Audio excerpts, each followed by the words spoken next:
தஞ்சாவூர் மாவட்டத்தில் கடந்த சில நாட்களாக பெய்து வரும் கனமழை காரணமாக 30,000 நெல் மூட்டைகள் நனைந்து முளைக்க தொடங்கியிருப்பதால் விவசாயிகள் வேதனையடைந்திருக்கிறார்கள். இதுகுறித்த விவரங்களுடன் செய்தியாளர் குருநாதன் இணைந்திருக்கிறார். குருநாதன், விவரங்களை பதிவு செய்யலாம். லாவண்யா, தஞ்சாவூர் மாவட்டத்தில் கடந்த சில நாட்களாகவே கனமழை என்பது இடைவிடாமல் பெய்து வருகிறது. கடந்த 24 மணி நேரத்தில் மட்டும் மாவட்டத்தில் 800 மில்லிமீட்டர் அளவிற்கு மழை அளவு பதிவாகியுள்ளது. இந்நிலையில் இன்று காலை முதலே மழை பெய்ய தொடங்கியதால் பல்வேறு பகுதிகளில் குறுவை அறுவடை செய்யப்பட வேண்டிய பயிர்கள் பாதிக்கப்பட்டுள்ளது. ஏற்கனவே அறுவடை செய்த நெல்லை விற்பனைக்காக நேரடி நெல் கொள்முதல் நிலையங்களில் விவசாயிகள் கொண்டு கடந்த 10 நாட்களாக காத்திருக்கக்கூடிய சூழல் ஏற்பட்டுள்ளது. இதனால் தொடர்ந்து பெய்து வரும் மழையால் நெல்மணிகள் அனைத்தும் முளைத்து அழுக தொடங்கிவிட்டதாக கூறுகின்றனர்.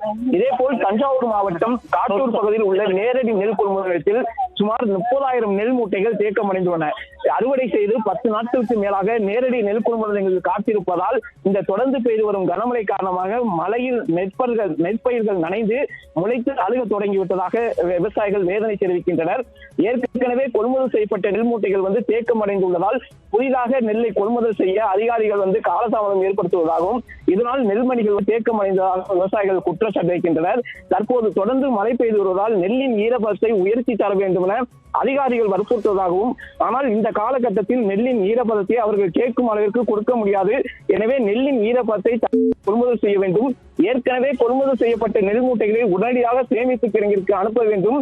இல்லை என்றால் அறுவடை செய்தும் எங்களுக்கு லாபம் இல்லாமல் போய்விடும் என விவசாயிகள் வேதனை தெரிவிக்கின்றனர்.